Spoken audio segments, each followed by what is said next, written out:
आप सभी भाई बहनों को प्रभु यीशु मसीह के नाम से जय मसीह की। आज स्टैनली ब्रदर के द्वारा बेहतर प्रतिदिन मसीही जीवन की संपूर्ण उन्नति हेतु दैनिक मनन मई 19 पाठ उत्पत्ति 18 अध्याय 22 से 33 वचन। सबसे पहले मैं यह उपदेश देता हूँ कि विनती और प्रार्थना और निवेदन और धन्यवाद सब मनुष्यों के लिए किए जाए। पहली तिमुथियुस 2 अध्याय का 1 वचन। परमेश्वर की प्रत्येक संतान लोगों की आवश्यकताओं का प्रतिनिधित्व करते हुए परमेश्वर के सम्मुख एक याजक है। जब हम यह भूल जाते हैं तब हम अपनी प्राथमिक जिम्मेदारी में चूक जाते हैं। हमें किसके लिए प्रार्थना करना चाहिए? सर्वप्रथम हमें सब मनुष्यों के उद्धार के लिए प्रार्थना करना चाहिए। यह हमारे उद्धारकर्ता परमेश्वर को अच्छा लगता और भाता भी है। वह यह चाहता है कि सब मनुष्यों का उद्धार हो और वे सत्य को भली भांति पहचान ले। पहला तिमुथियुस 2 अध्याय का 1, 3 और 4 वचन। सभी मनुष्य हमारी प्रार्थनाओं के दायरे में आने चाहिए। हमारा दर्शन विश्वव्यापी होना चाहिए। पौलुस ने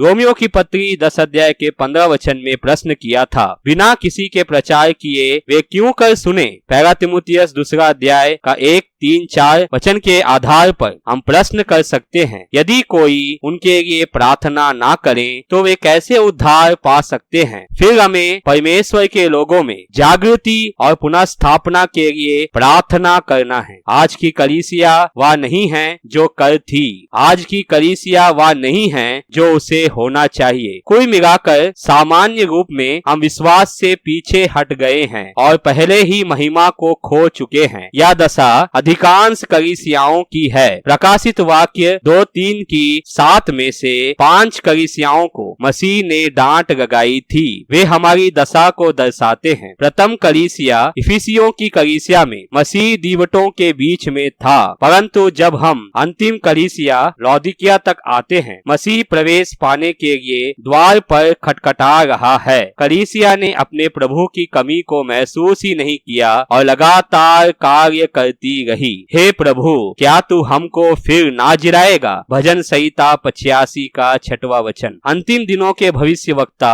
योहेल प्रभु के याजकों को प्रार्थनाओं और आंसुओं के लिए निमंत्रण देते हैं। योहेल 1 अध्याय 13 वचन, 2 अध्याय 17 वचन। हमने आत्मिक जागृति के बारे में पर्याप्त प्रचार, मुद्रण और प्रकाशन कर लिया है, किंतु पर्याप्त प्रार्थनाएं नहीं की हैं। इसी कारण आत्मिक जागृति नहीं आती। एक बीमार कलीसिया मरणासन्न विश्व को नहीं बचा सकती। आइए आत्मिक जागृति को अपनी दैनिक प्रार्थना सूची में प्रथम स्थान दे। तीसरा, हमें उन विश्वासियों के लिए प्रार्थना करना है जिनके साथ हम घनिष्ठता से रहते या काम करते हैं। इसका संदर्भ स्थानीय कलीसिया या सहभागिता के अन्य सदस्यों से भी हो सकता है। एक दूसरे के लिए प्रार्थना करो जिससे चंगे हो जाओ। धर्मी जन की प्रार्थना के प्रभाव से बहुत कुछ हो सकता है। याकूब 5 अध्याय का 16 वचन। औपचारिक रूप में हाथ मिलाना और अभिवादन करना काफी नहीं है। अपने संगी विश्वासियों को सिंहासन के सम्मुख नियमित रूप से स्मरण करें। हम पूर्णतः